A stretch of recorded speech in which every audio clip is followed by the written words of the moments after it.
గురజాలపట్నంలో గుంటూరు ఉమ్మడి జిల్లా యాదవ సంఘం అధ్యక్షులు సిద్ధారపు గాంధీ యాదవ్ తన కార్యాలయంలో విలేకరుల సమావేశం ఏర్పాటు చేశారు.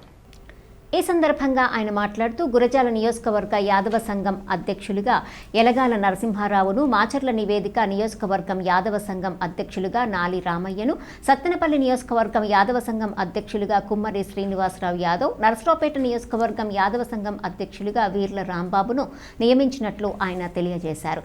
ఈ కార్యక్రమంలో జంగాల సింగరయ్య యాదవ్ తదితరులు పాల్గొన్నారు. శ్రీకృష్ణం వందే జగద్గురు యాదవారాం శిరోరత్నం. మరి ఈరోజు గురజాల నగర పంచాయతీలో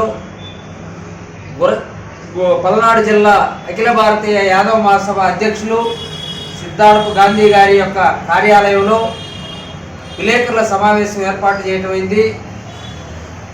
ఆంధ్రప్రదేశ్ అఖిల భారతీయ యాదవ మహాసభ రాష్ట్ర అధ్యక్షులు డాక్టర్ లాకా ఎంగళరావు యాదవ్ గారి ఆదేశాల మేరకు పల్నాడు జిల్లాలోని నరసరావుపేట, మాచర్ల ఇవాళ సమాజంలో యాదవుల యొక్క ఆర్థిక స్థితిగతులు కానీ, సామాజిక స్థితిగతులు కానీ మరి గతంతో పోలిస్తే చాలా బాధాకరంగా ఉన్నాయి. వర్తమానంలో మాత్రం యాదవులు BCDలో ఉండి రిజర్వేషన్ల శాతం తక్కువగా ఉండి సామాజికంగా మరి వ్యవసాయదారులుగా, రైతులుగా, రైతు కూలీలుగా, గొర్రెల కాపర్లుగా, పశువుల కాపర్లుగా జీవనం సాగిస్తున్నారు.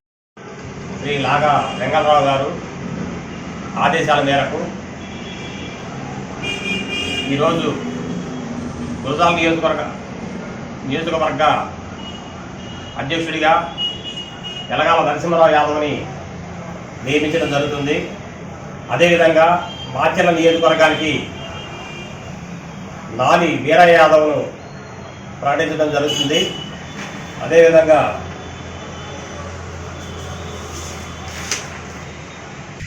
యాదవ మహాసభ రాష్ట్ర అధ్యక్షులు శ్రీ లాగా వెంకటరావు యాదవ్ గారు ఆదేశాల మేరకు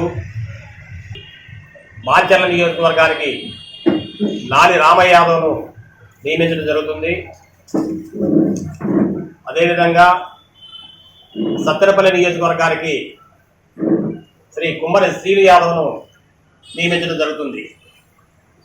వీరందరూ కూడా రాష్ట్ర అధ్యక్షులు శ్రీ లాగా వెంగళరావు గారు ఆదేశాల మేరకు యాదవ సామాజిక వర్గ అభివృద్ధికి సమస్యలపై గత 10-15 సంవత్సరాలుగా అందరూ కూడా పోరాడడం జరుగుతుంది.